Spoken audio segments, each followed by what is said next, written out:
Welcome to Live Daf, your online Daf Yomi Shir. Shalom Aleichem and welcome back to today's Daf Yomi Yevamos Pei Daled. We are holding 4 lines from the top of the Amud. One more piece to the end of the Perek. Rabbi Yehuda Kessler, Chayavan Olav Skila Kazachar, back to the androgynous. This combined Zachar Nekeva individual. According to Rabbi Yehuda, we treat him as a Zachar with respect to halachas in the Torah. For instance, interacting with him improperly results in skila. We treat him as a Zachar. Tanya, we learned in a Bryce, Omar Rebbe, Geshalach, Tilul Moed Torah, Eitzel Rabbi Elazar ben Shamua. When I went over to Rabbi Elazar's base medrash to learn Torah, you know what happened? Chibru alai, they ganged up on me. Talmidav, his Talmidim were kind of unfriendly to me. They were possessive of their Rebbe. They were like the Ketarnagoyim shel base bukya, like the chickens in the base bukya area who are quite possessive and unfriendly. They don't allow a stranger into their clique. They didn't really allow me to approach and learn much. Only one halacha, which was actually mentioned in our Mishnah, which is Rabbi Yehuda Kessler, androgynous chayavan alav skila kazacha, the halacha that we just learned. The Aruch LaNor explains what their opposition, what were they concerned about? He says they were concerned that perhaps he was coming to antagonize their Rebbe, to challenge him in halacha, and they wanted sort of to protect the honor of their Rebbe. And he says like this: why then did they allow him to learn this specific halacha? They were trying to send him a message. Pasuk says, Es Hashem alekechatira, and the Gemara darshans Es means to include the Talmud Chacham, who one is meant to fear like Hashem. L'Rabbi is Talmid Chacham, you meant to honor and have yira to a Talmud Chacham. And he says, you take a look at the Gemara we learned yesterday in the bottom of Pegimel and Beis, we see that the word Es is used as a drasha to teach us the halacha of the Isha Shlekedarka, and this is all in the context of this halacha of Rabbi Lezer, that androgynous is treated as a Zachar. Subsequently, we learned the Es for that concept with the Isha. So they were trying to send him a message. Look, the S has importance. The S is serving a drasha. Which drasha? Es Hashem alekechatira l'Rabbi is Talmid Chachamim. He says, even if he's not your Rebbe, you should have the proper honor and respect for him. And that was the message they were trying to send Rebbe. Keep mindful of this halach and the drasha of S, and have proper kavod for our Rebbe. Hadron Allah he'ara, says the Mishnah. Yesh mutaris lebalein. At times you can have an Isha who's perfectly suitable for her husband. So the Mishnah will give us 4 categories within the context of the Yibum circumstance. At times you can have an Isha who is validly, legally married to her husband, but problem is when the husband passes away, no children, there is a Yavam, she may not marry the Yavam for whatever reason. So yesh mutaris lebalein, and she's okay with the husband, va'asuris libmein, but they're not okay with the Yavam. You can have the other way around, mutaris libmein, a Yevamos is perfectly suitable to her Yavam, va'asuris lebalein, although they were not legally married. There was something wrong with the original marriage with her husband, who passed away. You have standard, which is mutaris le'elu, she's mutter to her husband and to the Yavam. Or you have the 4th category of asuros le'elu v'le'elu. She was usher. There was a problematic marriage to begin with. She was usher to Ruvain and then to Shimon the Yavam. And the Mishnah explains. Let's go back to category number 1. Ve'elu mutaris lebalein v'asuros le'bmein. How does this play out? That she was mutter to Ruvain, then Ruvain passed away without children. She is now not fit to marry Shimon the Yavam. How is that?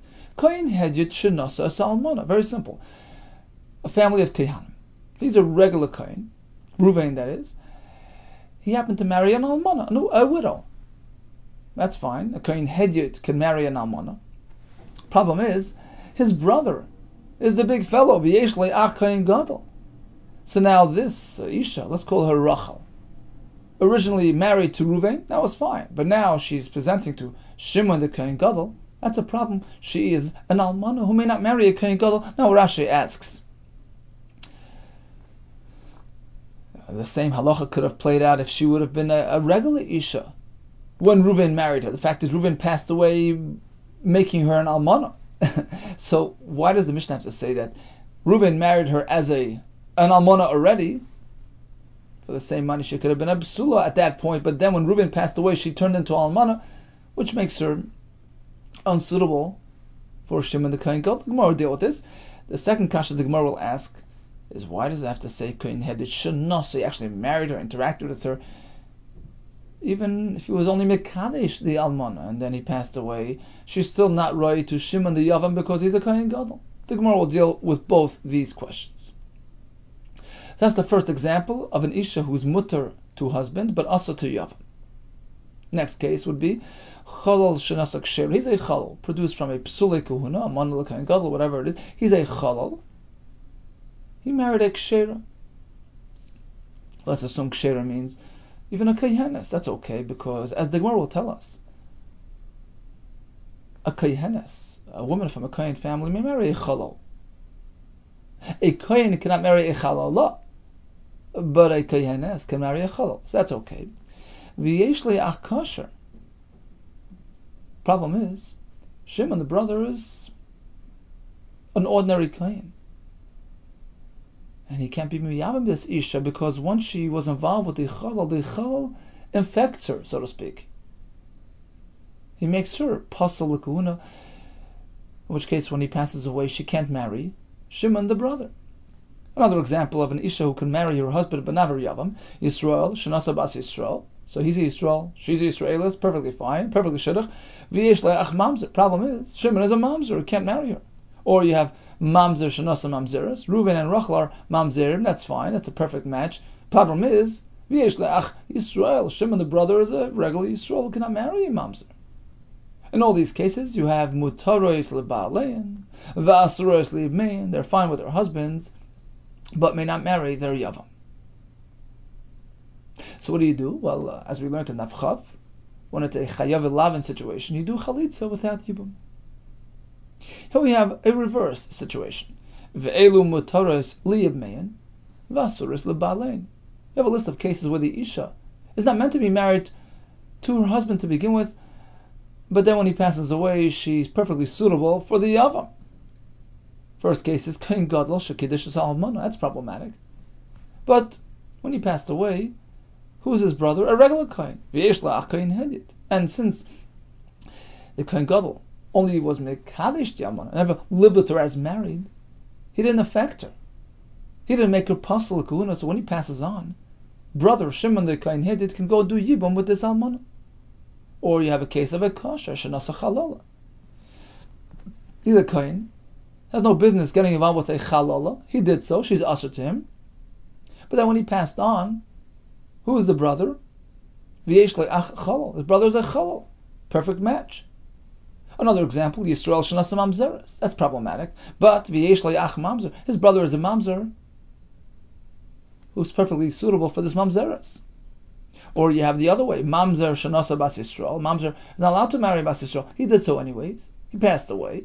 V'yesh le'ach Yisrael. His brother is a perfect Yisrael. In all these cases, they are mutaros li'ibmein. They are kosher to the Yavam, v'asuros le'balein, and usher to their husbands.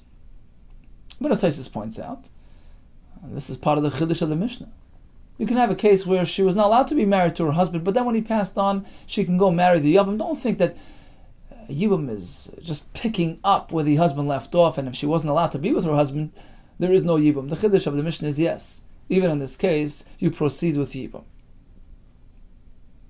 In the following cases, there's a problem with the husband and with the Yibum. Kohen Gadol shenasa as almana. Kohen Gadol went and married an almana, lived with her as married. Now, he wasn't allowed to do that, and he makes her puzzle as well because they went through the marriage process. She becomes tainted and affected, and therefore, she's a chalala, v'yesh le'ach Kohen Gadol, a Kohen Hedid, and this Reuven fellow passed away, left behind a brother, either Kohen Gadol, who took up the position after him, or a regular Kohen, but he has no business marrying this Isha who was already invalidated by this Kohen Gadol who married him. Another example is kosher shenasa chalala. He's a perfectly fine kohen, married a chalala. That was problematic. V'yesh le'ach kosher. Likewise, his brother is fine. Should not have any business marrying a halala. So she's usher to both. Or you have Yisrael Shanasa Mamzeres, that's usher. V'yesh le'ach Yisrael, and his brother Shimon is a Yisrael as well. No business marrying a Mamzeres. Another example is Mamzer Shanasa Bas Yisrael. That's problematic. V'yesh le'ach Mamzer, his brother as well is a Mamzer, family of Mamzerim. He has no business doing Yibam to a Bas Yisrael, and all these, it is Asurois La'elu, La'elu, they're Asa to Yavam, as well as to the original husband. But typically everything is fine. V'shar kol anoshim. Typically the nashim amotarois lebalein, b'leibmeim, they're mutar to Ruven, mutar to Shimon. So we concluded a list of problematic cases based on Isurei Torah. Now we're going to proceed with Isurei D'Rabbanan, Shniyos Midivrei Seifrim, secondary relatives, mother's mother. There as well we can find all these configurations. You can have Shniya Lebal, the Isha is a Shniya to Ruvain, his mother's mother, but not to Shimon, his brother, with whom he only shares a father, it's a half-brother, so she's not a Shniya to the Yavam. In this case, it's Asur Lebal and Materis Liyavam, right? She's Asur to Ruvain, but Mutar to Shimon. The other way around, Shniya Liyavam, V'lo Shniya Lebal, if she's a relative of Shimon and not of Ruvain, then you have Asur Liyavam and Materis Lebal. Let's say she's Shniya Lezel or Zeh, she's a relative of both Ruvain and Shimon. Asur Lezel or Zeh, she's Asur to both.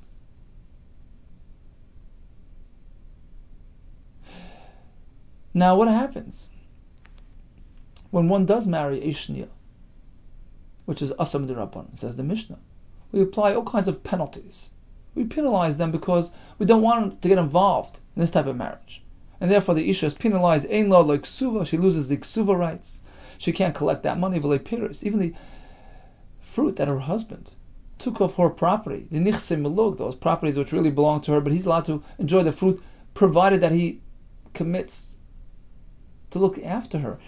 If perhaps she is taken into captivity, so he gets the Piris because of the Pidyon that he's committed to, but in this case, where it's a problematic marriage, she's an Erva D'Rabbanan, he has no Chiyuv of Pidyon, and perhaps he should pay back the Piris that he ate. No, she doesn't get it back. V'lei Mezainis, he doesn't have to pay for her bills. Let's say she even borrowed money for her Mezainis, he doesn't have to repay that. V'lei Balois, Rashi learns, her possessions that she brought into the marriage, Nichsei Tzoyin Barzel, which are really strictly hers, if they got worn out, he used them and they got worn out, she doesn't get back those worn out materials. Vavlat Kasha, but the child born from this marriage is Kasha because after all it's only an Isser Midrabban. We force him to send her out. This is because it's Isser Rabbanan. We want to reinforce the severity of the Issa D'Rabbanan and discourage them from doing it. But when it's an Issa D'Oraisa, such as an Almana married L'Koyin Gadol, or a Grusha of a Chalutza to a L'Koyin Hedid, or a Mamzeres or Nasina L'Yisrael, or Bas Yisrael, L'Nasan L'Mamzer, these cases they're Oivar and Issa D'Atero. Chacham didn't see a need to go reinforce it.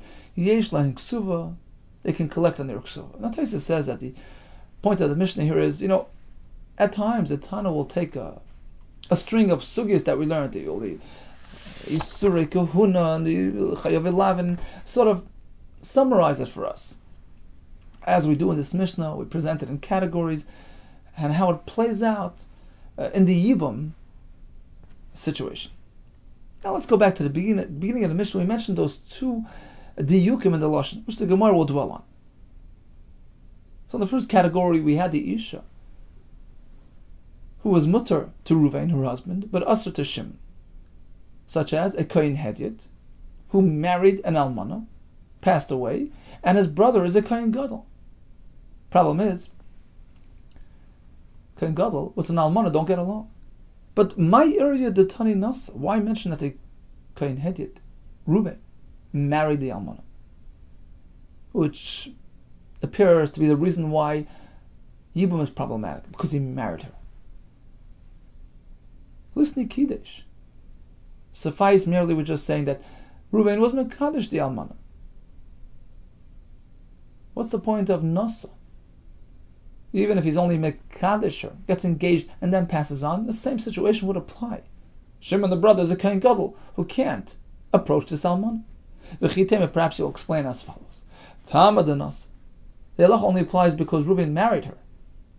Why? The havale asay v'lois asay. In that case, this isha to Shimon the Yavam has a double problem, a double issue, an asay and a lois asay. You know why?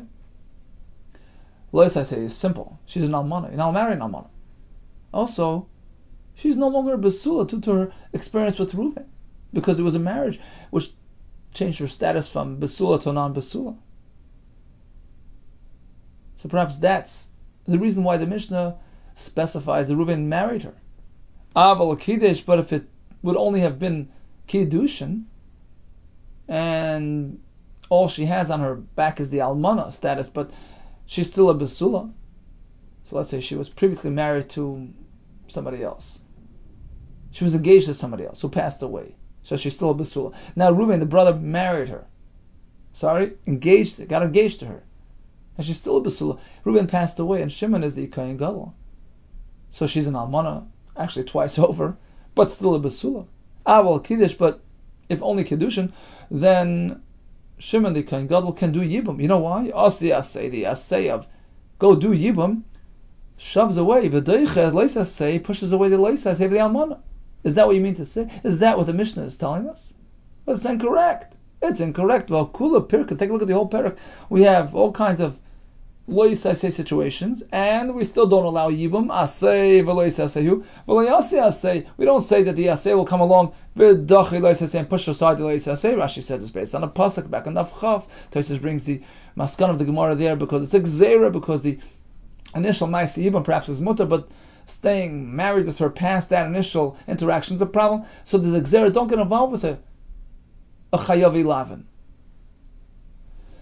So lav is sufficient to present this. Why do you need asay v'lois asay to disallow yibum? V'lois asay alone is enough to do that job. Says the Gemara, you know why the Mishnah mentions that Reuven married her? Mishum de kabar. The Mishnah is safer. We're just trying to use parallel matching language to the second part of the Mishnah, actually the last part of the Mishnah, which speaks about a Kohen Gadol shenasa salmana. In that case, we say that because the Kohen Gadol actually married Almana, he makes her chalala because of that physical interaction. In that case, it's dafka nasa. We have to specify marriage. The shavi chalala, because only marriage makes her a chalala, and that's the point of the seif of the Mishnah. Aval kidesh shari lei, but if he only mekadesh this Almana and then passes away, then his brother, the regular Kohen, can do yibum because she's not affected by the Kohen Gadol without any physical interaction. So that was the point of the Sefer. The Sefer very specifically described it as a marriage, and that's what generated the halacha. And on account of that term, on account of that language in the Sefer, Tananami Reisha Nasa, we also used similar matching language in the Reisha, and we mentioned Nasa, even though Nasa is not really a required element.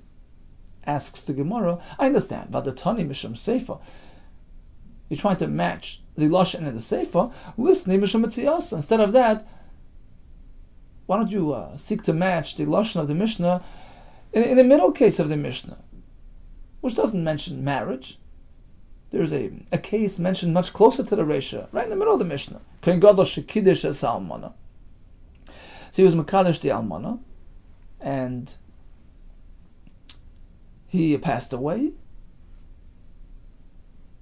and he has a brother, a Kohen Hedyot, right? V'yesh lo ach Kohen Hedyot. Then the Mishnah says, even though she wasn't really suitable for the Kohen Gadol, but she's mutter to the Yavam.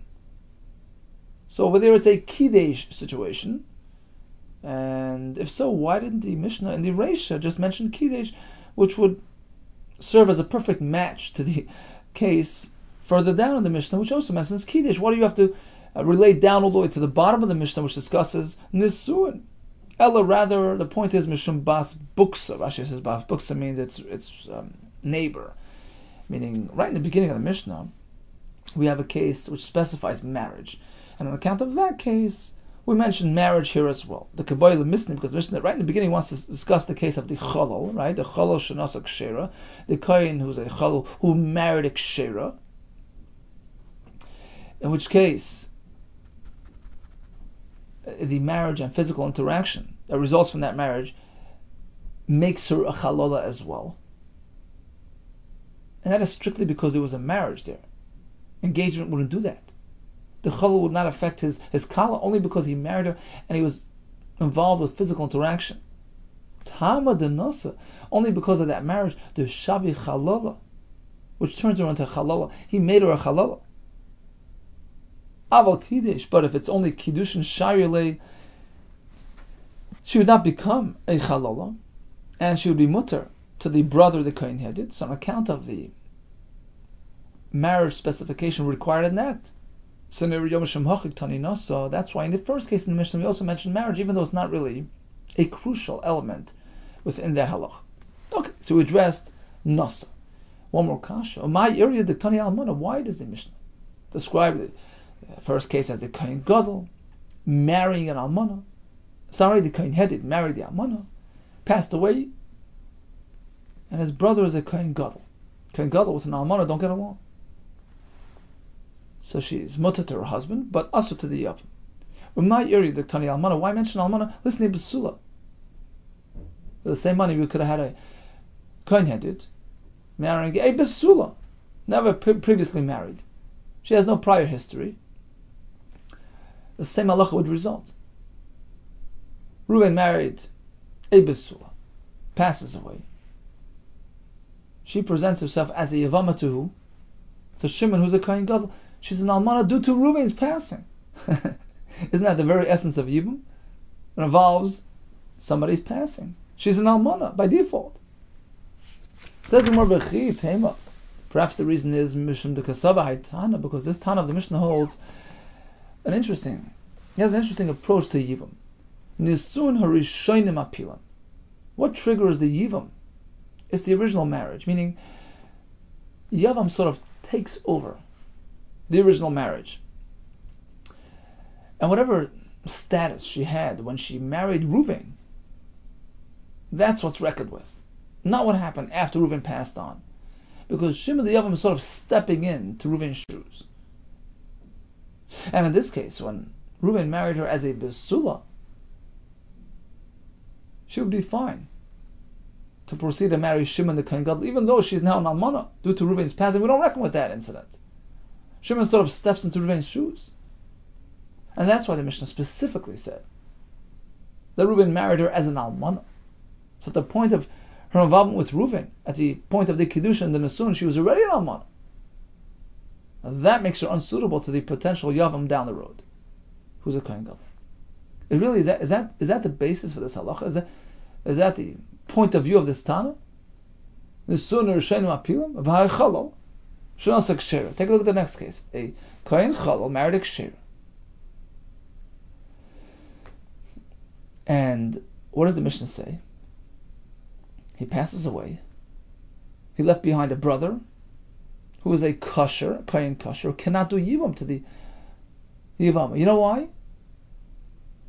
So although at the point of the initial marriage with Reuven, she was still okay, meaning when he was mekadesher, prior to his physical interaction with her, she was still okay. She only got affected by him later on through marriage, through the physical involvement. So let's focus on the point of engagement, the point of the Kiddushin. He was fine with her.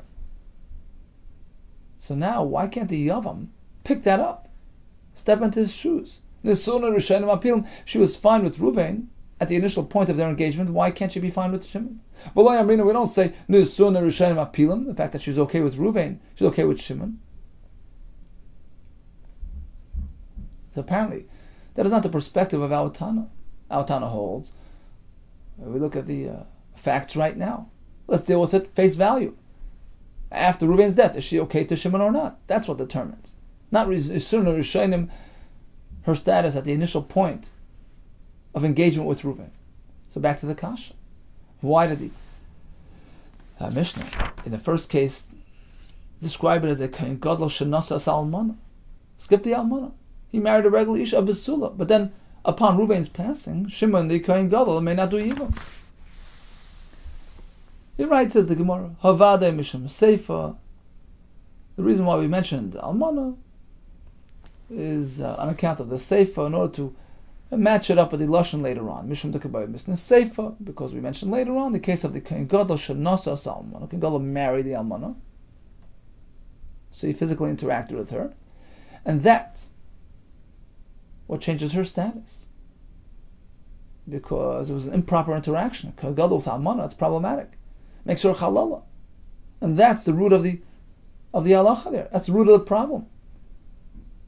Left behind a brother Shimon, a kohen gadol, kohen headed, even if he's a kohen headed, she's also to him because she's become a halala, and that's dafka almana. It's only because Reuben, the brother who passed away, was married to an almana, which was a problem. That interaction turned her into a halala, which makes her unsuitable to Shimon the kohen headed. But if she would have been a basula, that's perfectly fine. She's unaffected by Reuven. It's a perfect marriage, and she can go marry Shimon the Kohen as well. Mishamachis, on account of that halacha, which specifies almana, ktani almana, and the Reisha as well. We refer to almana, even though the same halacha would apply to a non-almana. Okay, so we had two diyukim in the lashon, and we answered them both. It's just matching parallel language to the next cases in the Mishnah. Maskal Rav Papa. We have a whole long list of all kinds of strange situations, and they deal exclusively with lav situation, lavin, a mamzer, and the almana, the kohen gadol. What about isurei asay, things which involve a potential violation of a mitzvah asay? Why did the Mishnah mention those cases as well? Mitzri and the Adaimi. Maskav Rav Papa. Im isa lahad dechias. If it is so, if we hold of the halacha, the chiyas Rav Dimi, when Rav Dimi came, Amar Rabbi Yechon, he quoted Rabbi Yechon as follows. We learned this a few days ago. We know that a mitzri, when we speak about mitzri, we're not speaking about the Egyptian, we're speaking about the Egyptian who was mizgayer. So after Gerus, he must be kept separate, or she must be kept separate. So until 3 generations, they can't marry into Klal Yisrael. So generation 1, the original Ger and his child are off limits, but the 3rd generation, the grandchild, can integrate into the community. Now, Rabbi Yechon tells us, what if you have a Mitzri Sheni? He's a 2nd generation Mitzri. Shenasra Mitzris Rishon, married a 1st generation Mitzris. It's fine, they're allowed to marry each other. It's not vikohol, they can match up with each other. The question is, what happened to the son? He's a number 2, she's a number 1. What is the son? B'no Sheni Havi. He identifies with mom. She's number 1, child's number 2. B'no Sheni Havi. That's Rabbi Yechon's Chiddush. So according to that, we have a kash on the Mishnah. Listening Nami, the Mishnah should have presented the following halacha as well. The following scenario that can manifest itself in all these different types of possible situations. Mitzri Sheni, we have a case like this. A Mitzri Sheni shenasa shtei Mitzriyes. He married 2 Egyptians, okay, but of slightly different status. Achas Rishon and Achas Shnia. So remember, he's a number 2 Mitzri. He has 2 wives. One is a number 1. One is a 2nd generation. And he had sons from both wives. Now, in following with Rabbi Yechon's formula that the son picks up the mother status, let's stop and think. These 2 sons, what are they considered? So the son of the Rishina, he's number 2. The son of the Shnia, he's number 3. And remember, number 3 is like a perfect Yisrael, can marry anybody. So that's the background. That's what happened there. We have a family of Mitzrim. 2 sons, 2 brothers. One is considered a number 2, one is a number 3. Now, inosov kiur chayu, if they married properly, which basically means that the number 3 Mitzri, who was a perfectly Yisrael, married a Yisraelis woman, and the number 2 Mitzri married properly, he married a Mitzri Shnia, right? In that case, mutores lebalein, they're perfectly fine with their husbands, a legal marriage.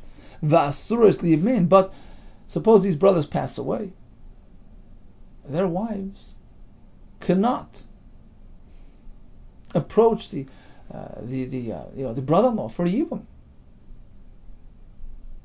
Right? Let's see Rashi inside, 6 lines from the top. So remember, we started with 2 brothers. One is a Mitzri Sheni, one is a Mitzri Shlishi. If they marry properly, Nasiv Kiru Chayu, says Rashi, which means Shlishi Nasa Yisraelis. Number 3 married a Yisraelis. V'Sheni, the number 2, married a Mitzris. Sheni Mitzri Shni married a Mitzris number 2. So far, so good. Asuras Liibmein. With their husbands, they're okay, but they're asur with their Yevamim, with their brother-in-laws. Why? Because each brother may not approach the other brother's wife. She's suitable for him, not for me. Right? The Shlishi, because the number 3 Mitzri is Yisrael, who is a regular Yisrael. Asur b'Shniya cannot marry a Mitzri Shniya, his sister-in-law. The Mitzri ve'adoimi echad zcharim ve'echad nekevas asur nadei Shlishi.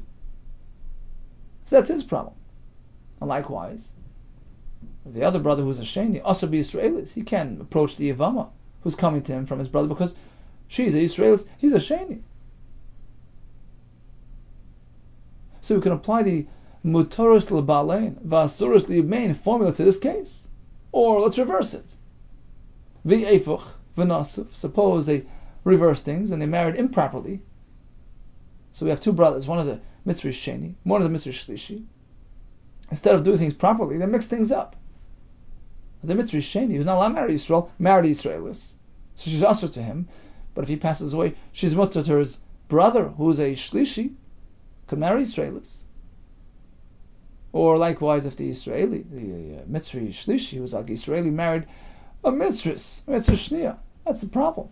She's asur to him, but when he passes away, she can present herself liyibim to the other brother, who's a Mitzri Sheni. So if they switch things around, in that case, the halacha switches as well. Mutaras liyibmein, they're mutar to the yavam, v'asuras labaylein, but not to the original husbands.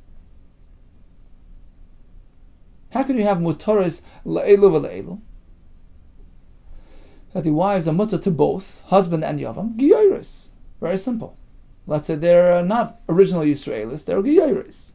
Rashi says, a ger is not considered the kohol, in which case a mitzri is allowed to marry into them. So the giyaris woman is allowed to marry the mitzri sheni or the mitzri shlishi. So there's no issue of isra there. How do you have asuras la'elu v'la'elu? Give me another example where you have a chayavi asay, you're violating a mitzvah asay on both accounts, husband and yavam, islandness.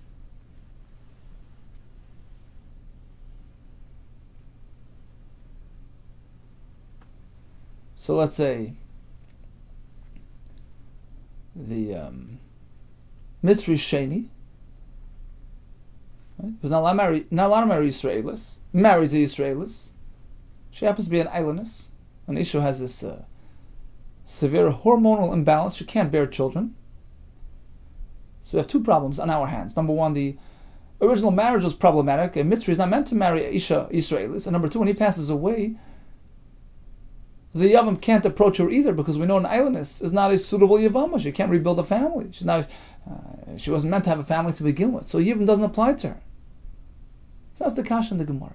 Why didn't the Mishnah present all these types of cases, all these types of chayavi asay variations? Ton of a shir. Sure, the Mishnah had a long list, but left something out. It's not a complete list. Well, my shir, what else did the Mishnah leave out which would indicate to us that it's an incomplete list? The high shir, which would explain why I left this out as well. You don't just leave out one, If we see that it's an incomplete list, it makes sense that he left out some cases. So give me another a case what the Mishnah left out. For instance, in the Chayav Elavin, anything missing in the Mishnah? Sure, Shir Petzur Daka.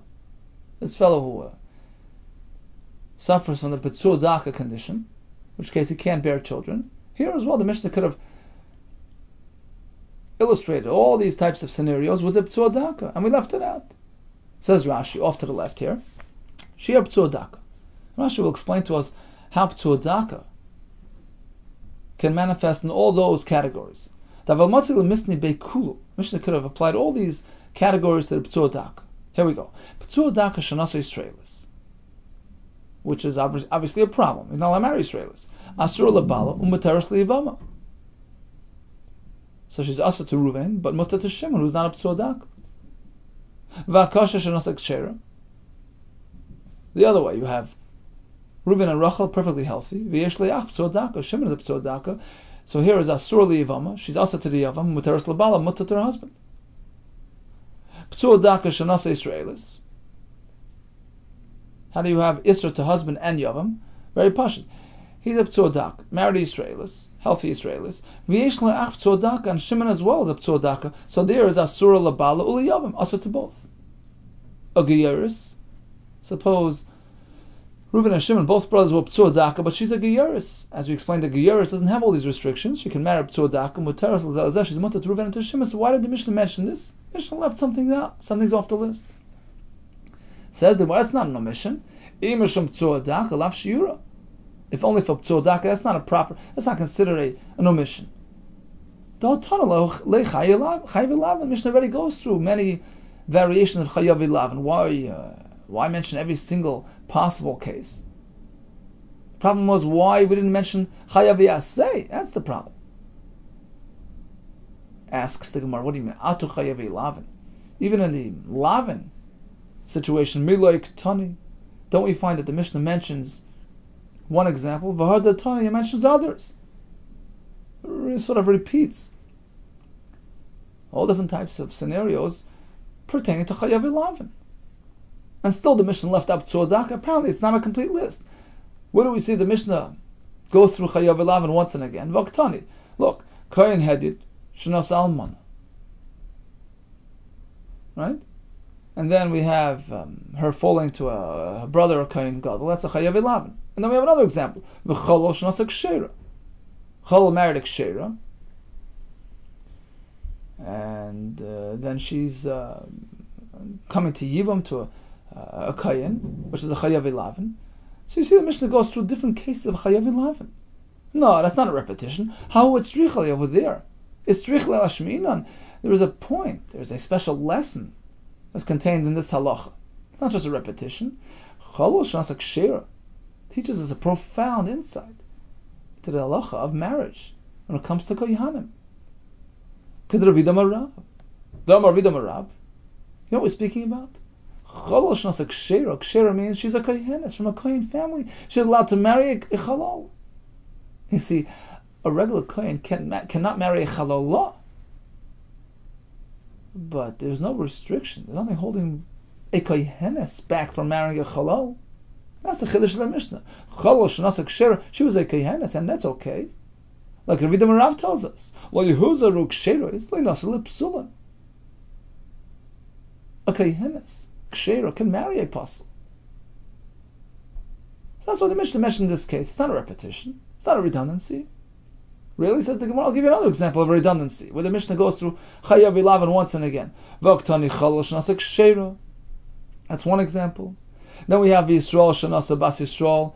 Right, so Reuven married a bas Yisrael. V'yesh la'ach mamzer. His brother's a mamzer. Another example of chayav ilav. Here we go. Apparently the Mishnah is going through different variations, different illustrations of chayav ilav. Well, here as well, hanami le mahadar misna. Here it's not either a repetition. You know why? Because it contains a special chiddush. There's a point. There's a reason why we mentioned the second case. Le mahadar misnahi dashminan. The Mishnah is trying to tell you that even a lav she'ein shava b'koil, even when it pertains to lavin that are kahuna related, which are not universal, they're limited to kahuna. That's one example. The chalal shenas kshera, and the other case with the mamzer, the kamashmon, and that the Mishnah is teaching us lava shaveh b'koil, and even a lav like a mamzer, which is universal, applicable to anybody, will also have the same halacha. And Tosfos explains the chiddush is that even if she had an inappropriate relation with Reuven, to the extent that it's a lava shaveh b'koil, it's a universal problem, a mamzer situation. Still, when he passes on, she can go liyibum to Shimon. If the problem doesn't exist with Shimon, so that's a chiddush in the Mishnah. We try all kinds of cases. We present all kinds of variations of these halachas, but each one contains a special chiddush and a lesson. Says the Gemara, look further in the Mishnah. You'll certainly find the repetition. Haktani Yisrael shanasam amzeres. V'yesh la'ach Yisrael. We have two variations of the same halacha. Fine, you're telling me, mamzer, that's a big chiddush. It's a lava shaveh b'koil. Well, we have two variations of mamzer. Why is that? Seems like a redundancy. Right? What happened was Yisrael married a mamzeres. Reuven married a mamzeres. That's problematic. V'yesh la'ach Yisrael. And Shimon the Yavam is a Yisrael as well, so it's Chayav 11. And then we have Mamzer Shanasa Mamzeres. We have another variation of the same concept, where she's mutter to one and asa to the other. Reuven was a Mamzer, married a Mamzeres. V'yesh la'ach Yisrael. And his brother is a Yisrael, which makes it Asr on the Yavam. So why does the Mishnah have to go through both these cases? Apparently the Mishnah does go through all kinds of cases, and still it left out the Petzur Daka situation, right? You see, the Mishnah sort of repeats itself. It speaks about Mamzer in this context, Mamzer in that context. So it's going through all kinds of illustration, all kinds of cases, and still we don't complete the list. We have the Petzur Daka fellow, who we don't mention at all, even though it can play out the same way. Apparently the Mishnah is not giving us a complete list. And therefore, pertaining to your question, why don't we also mention all kinds of chayavi asay as well, like the mitzri situations? Well, it's just an incomplete list. We don't necessarily have to address every single situation. Shmamina, it's a raya to our teretz, and therefore, it isn't really a kash on the Mishnah. So basically, the halacha of Rabbi Yehuda or the mitzri sheni perhaps does stand. The fact that the Mishnah didn't mention it is because the Mishnah did not go into every single possible scenario. Gufa, let's go back to this halacha that we just mentioned. Amar Vidamarav. If she's a kayhenes, she can go marry a chalal. Lo yehuzaru ksheros li'nasi lipsul. There's no isser for a kayhenes kshera to marry a apostle. The other way is a problem. If she's a chalala, a kayin kasher cannot marry her. But if he's a chalal, there's nothing holding a kayhenes back from marrying a chalal. Leiva Masayele perhaps will have a raya from the following case in the Mishnah, which will substantiate this halacha, the one that we just mentioned, chalal shenasa kshera. Mishnah is giving us a case where the initial marriage is okay, and the subsequent yibum marriage is problematic. Chalal shenasa kshera. Reuven, a chalal, married a ordinary kayhenes. My love kayhenes, when we say kshera, doesn't it mean a kayhenes? Haru Yallah was perfectly fine with Reuven, despite the fact that he's a chalal. My love kayhenes Ru'yallah, should we not assume it means she's a kayhenes who is roi for Reuven? My kshera, when it says kshera, it means kshera l'kahuna. She's perfectly fine l'kahuna, she's not a chalal, she's a regular isha. And Rashi adds, he says the Gemara means that a kohen should seek to marry a bas kohen based on the Gemara in Pesachim. That's a perfect match. Kohen and kohenes. That's what the Mishnah means. He's a kohen, she's a kohenes, perfect shidduch. No, but he's a chalal. Oh, that's a raya that a kohenes can marry a chalal. No, that's not the pshat in the Mishnah. The Yisraelis. She wasn't a Kehenes. She was coming from a family of Yisraelim. That's why she can marry a Chalal. Umay Kshera. When it says Kshera, it doesn't mean she's a Kehenes. Kshera Lakal. She can marry into the community. She's a regular Yisraelis. If that's the interpretation of the word kosher, one who can integrate into Klal Yisrael, Yishlei ach kosher nami kosher Lakal. So the Mishnah continues and says, well, he's a Chalal married a Kshera. And his brother is also a kosher. You mean to say that he's kosher lakal? He's not a mitzri, he's not an adam, he's a regular Yisrael. Michal duhu pasal lakal. So his brother is kosher to marry into Klal Yisrael, which insinuates that Reuven, the first husband, is pasal lakal. Right? I'm a chal, he's a kosher. If kosher means kosher to marry into the community, that means I'm a pasal lakal, which means a mamzer or something like that, then what's he doing marrying a regular Israelite? That would be aser. She wouldn't be mutter to her husband. Oh, elolav kayin. Oh, so when we say brother is kosher, it means he's a kosher kayin, proper kayin. Umaduhu kayin, he kayenis.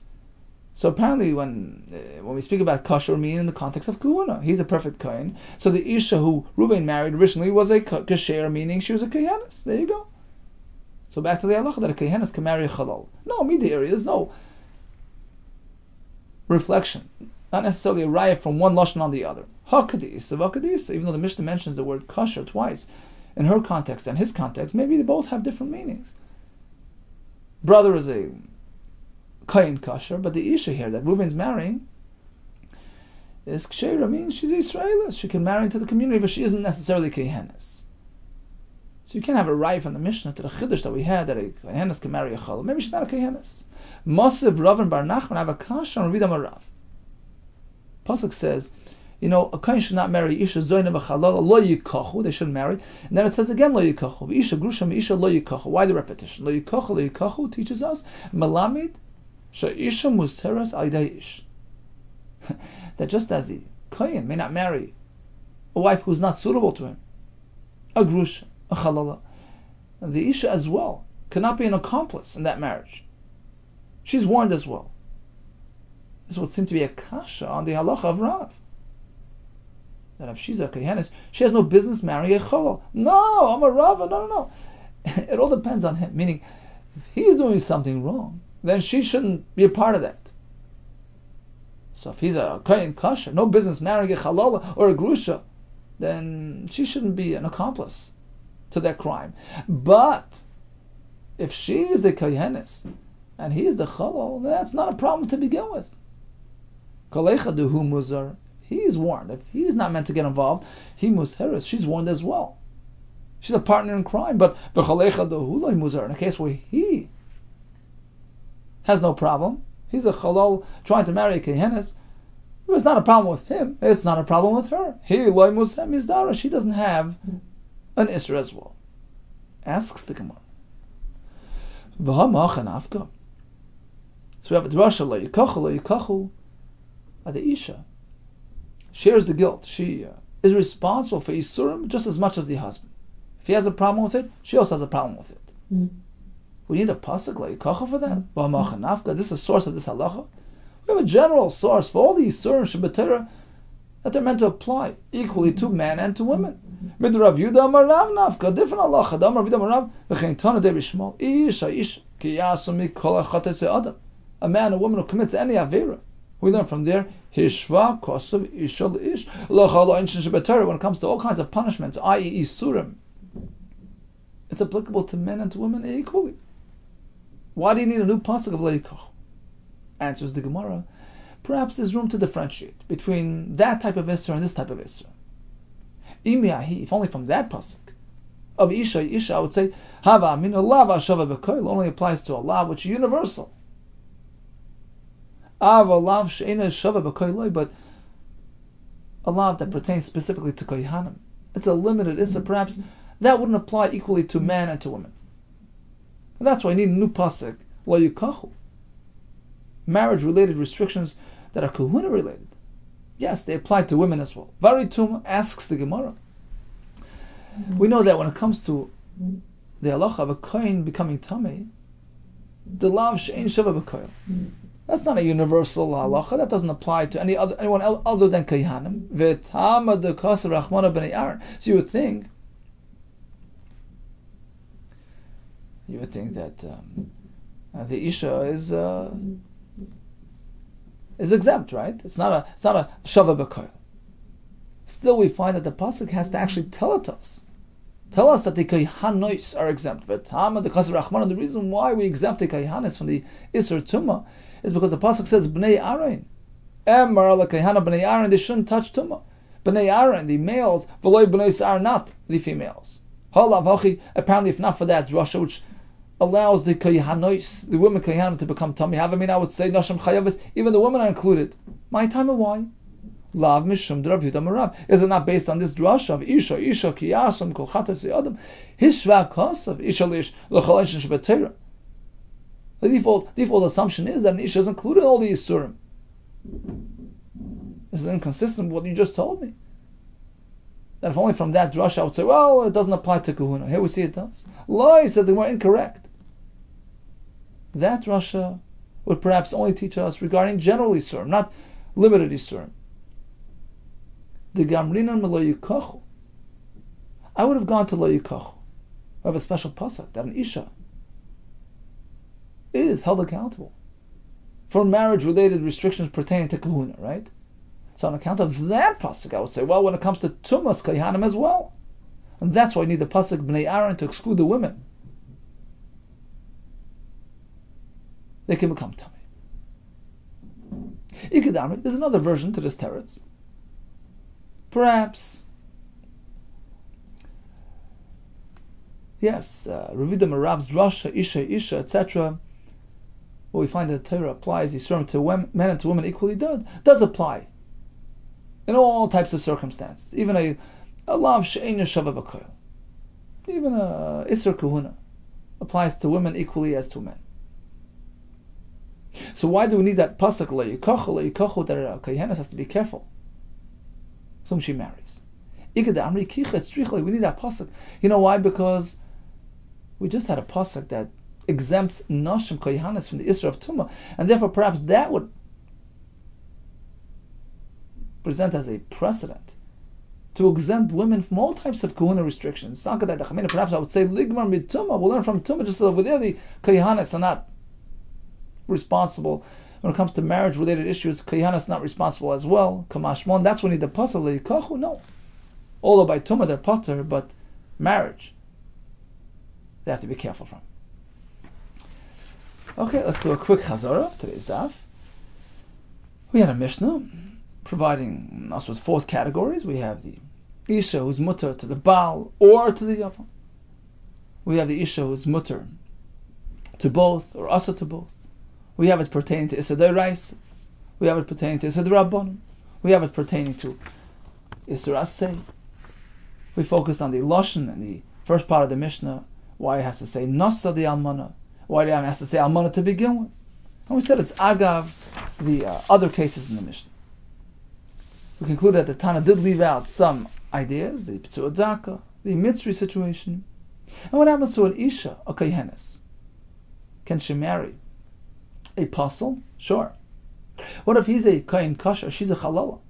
Who takes responsibility? She takes responsibility just as he does. But when it comes to Tumah, we have Bnei Aaron and V'lo Bnei Aaron. They're exempt from that restriction. Kol Tov and Hatzlacha Rabbah.